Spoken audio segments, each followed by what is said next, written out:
Hey guys, it's your YouTuber Zeus here, and today I am actually going to do an update on the F40PH locomotive for my first video. So there's been some updates to it, like some electronics and powertrains and the prime mover, and we actually have a 6-car train hooked up, and I could show you what's like in the cab car once we explore the locomotive. So the locomotive is already running at its normal RPM of around 420. The head-end power controls I've changed. These stay the same, except the bell actually works now. Normally, normally the bell will sound twice as fast, but because there's 6 cars, the game is lagging. So, and then we still got the horn. I changed around the headlight cycle. I fixed the ditch lights issue, and if I turn on the bell, it's synced with the ditch lights. So, and then this is obviously for the tail lights. Moving on, I'm gonna turn off the auto brakes, the automatic brakes. It's gonna take a while to turn off.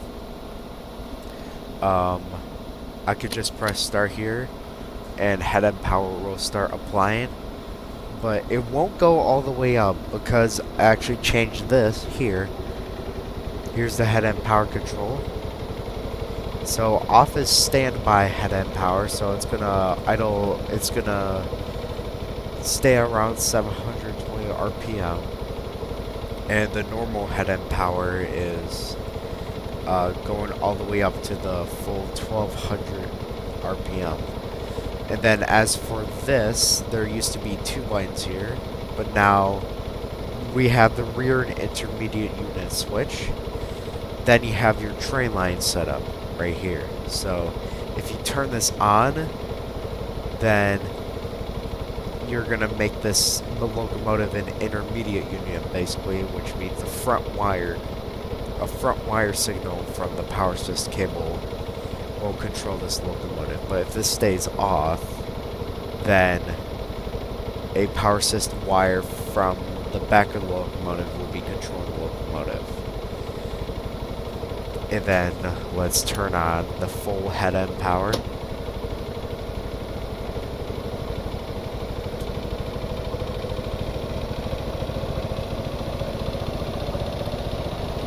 And in my last video, the engine in here was a naturally aspirated inline 8. No turbochargers, no nothing.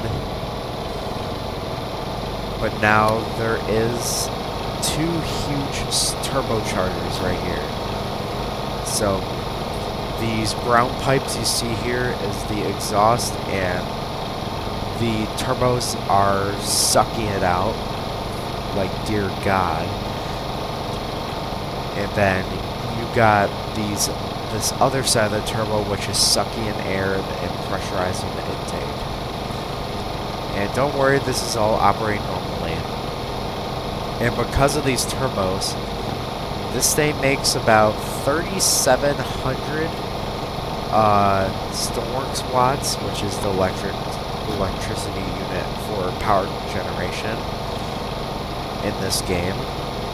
And with only 60% of its power. And it's actually, and thanks to this, I actually save fuel instead of straining the engine at full power to get to that level of power generation. So then, going back to the cab car, did I turn this on? So I'm going to turn this on.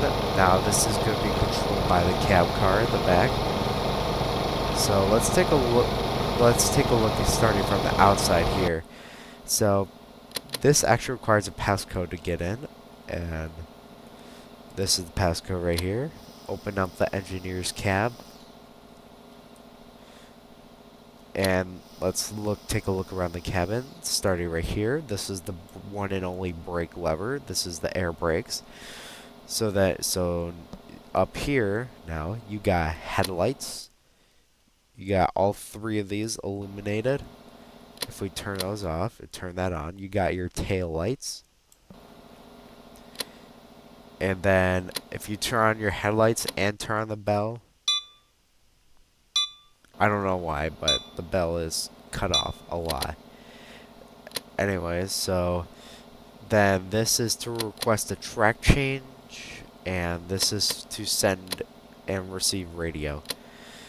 This up here is my notch indicator, so if I set to notch 1, it's now notch 1 going forwards. If I set notch 1 backwards, it's notch 1 going backwards. And this is supposed to indicate power generation, but I need to set up the links for the data on how much electricity it's generating.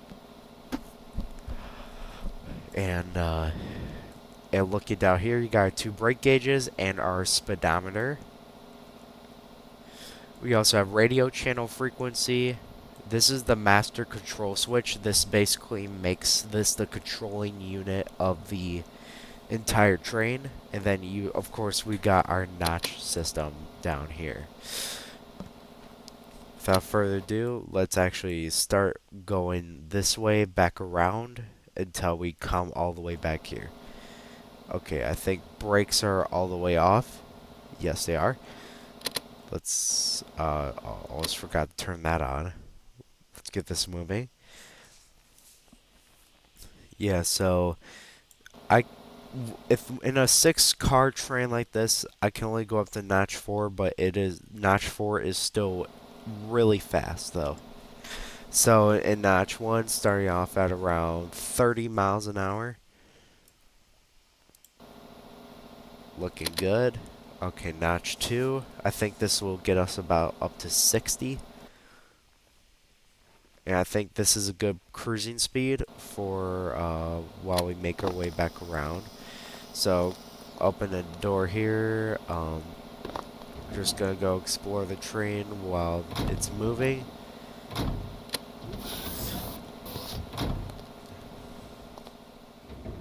gonna turn this on. So, it's actually, with the way that I designed the cars, it's really safe to walk in between cars as it's moving. The gap is too small for you to fall out of. And then you got, of course, your double-decker levels. You got your seats down here and bench seats up here.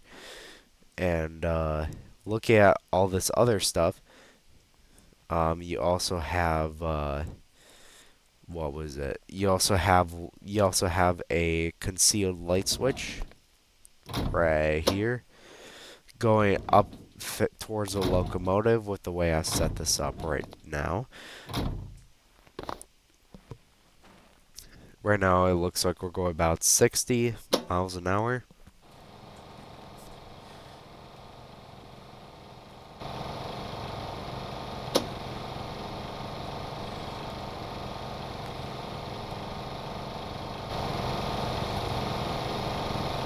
Yeah, you can hear the locomotive roaring as we get closer.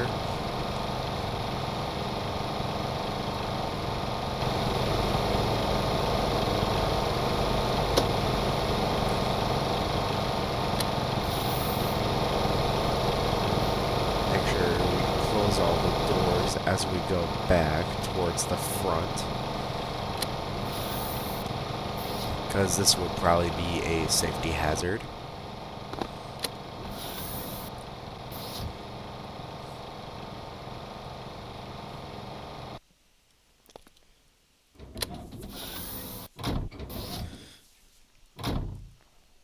Okay, all the doors are closed.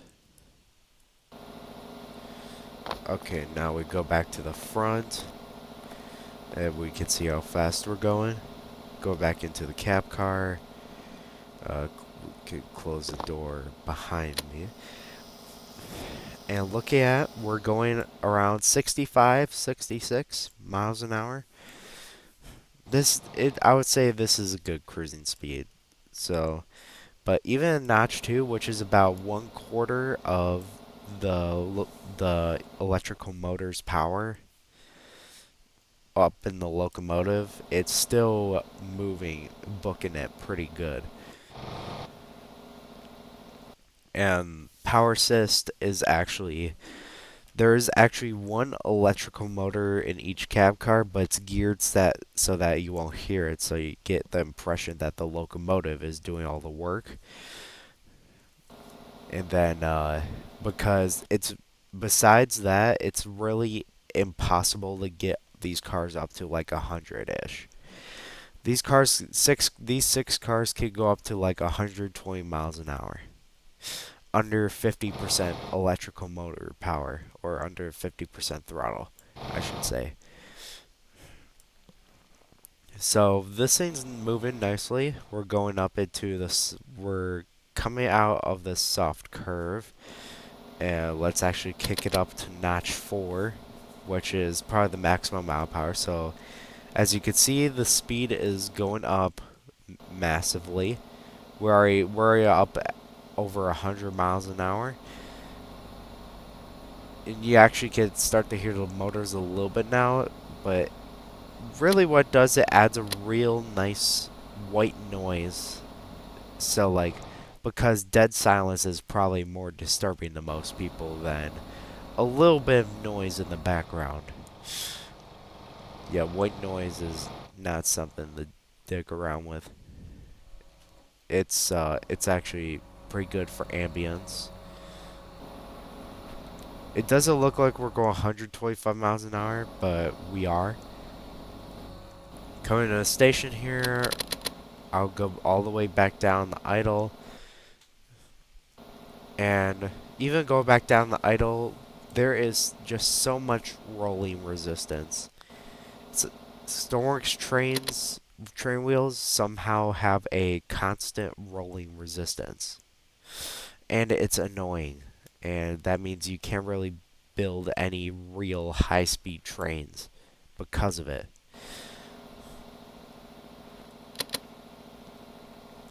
Alright, so going into the station.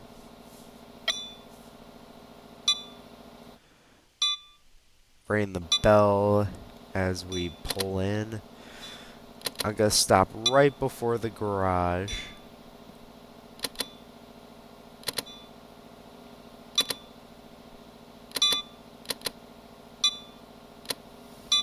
Okay, full service for the brakes.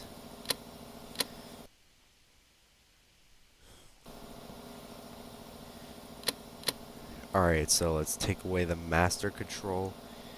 The brake pipe is pretty much drained, so let's bring that back up. And then let's go back to the front of the train. And then we can take a look at some of the stuff here. I can leave the head-end power as it is. I don't need to do much with this, besides just adding a little brake pressure. So this doesn't really matter. You really want to look at the brake pipe and see how that's doing. If the brake pipe is around like 1 atmosphere, the brakes are pretty much fully applied. As far as I've created the microprocessors. So turning on the headlights.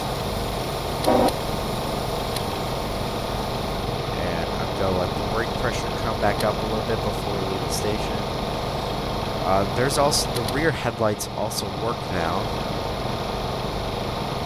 It's just that you can't really see them well during the day here.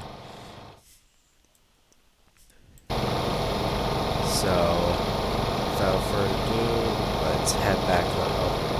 Actually, no. Let's wait till the brakes go all the way back down. Okay, they're all the way back down, so let's take a look at how we do actually. Oh, almost forgot to turn this button off.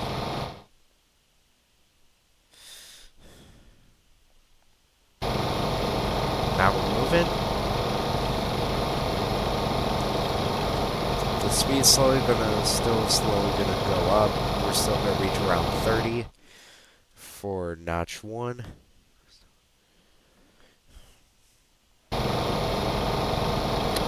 Let's turn it up to notch 2.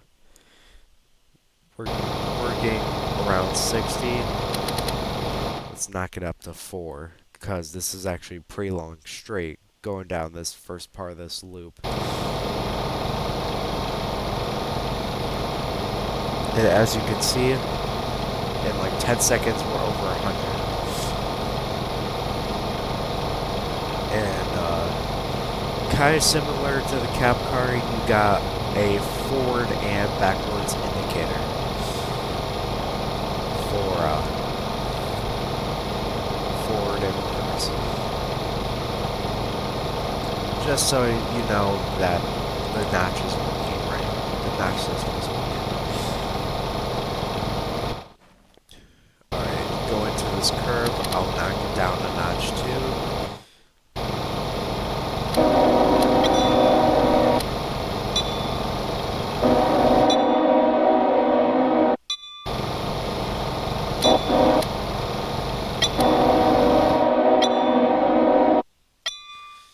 Just sounding the horn as we pass by the township of Holt. Or just call Holt Town, if you will.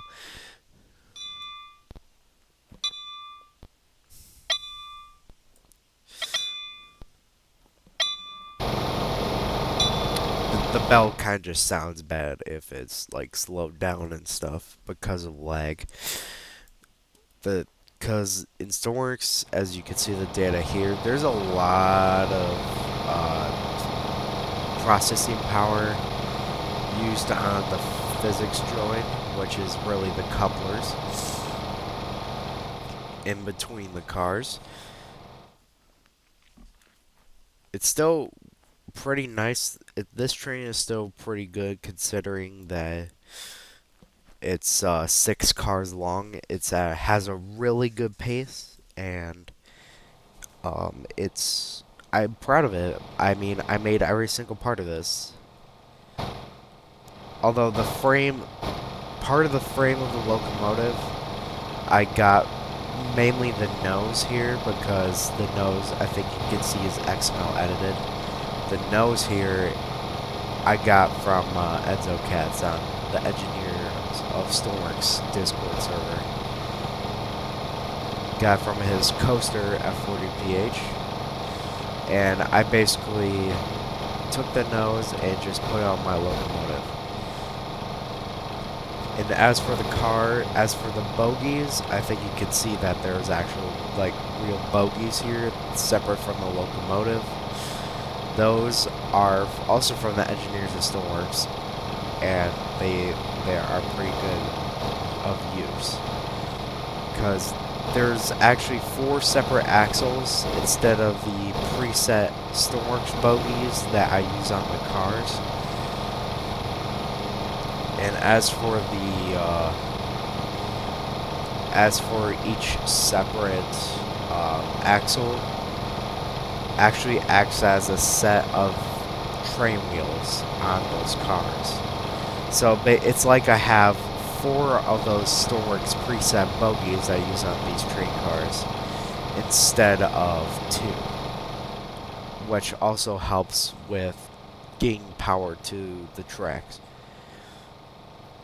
which is why I have these preset bogies.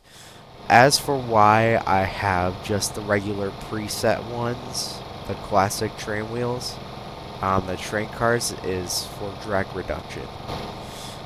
Because wheels, for some reason, have a constant drag, and I think Stormworks really needs to rework them.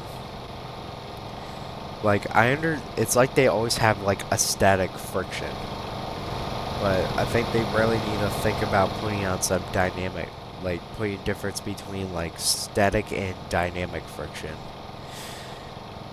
Because Stormworks is well known for its physics, but it's also well known for not having its physics done good enough, which is the other side of things.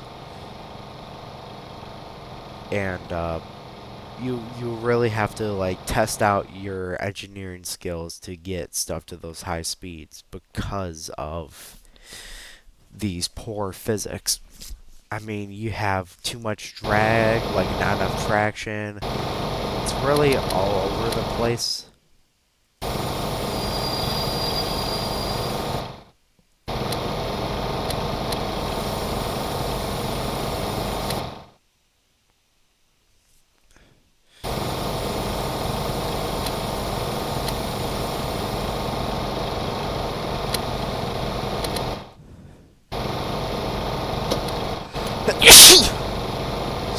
want.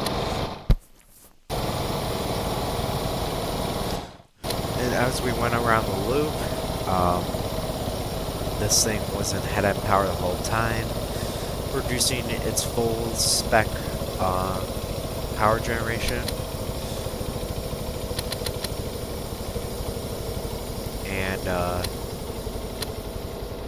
this was a pretty good update in terms of the engineering that I did behind this locomotive and these cars. And I'm pretty proud of what I've achieved over like the past year. So with this update concluded to the Stormworks showcase, and with pretty much showing you how it works with an entire train. So without further ado, thanks for watching everyone, and I will see you in the next video. Ciao.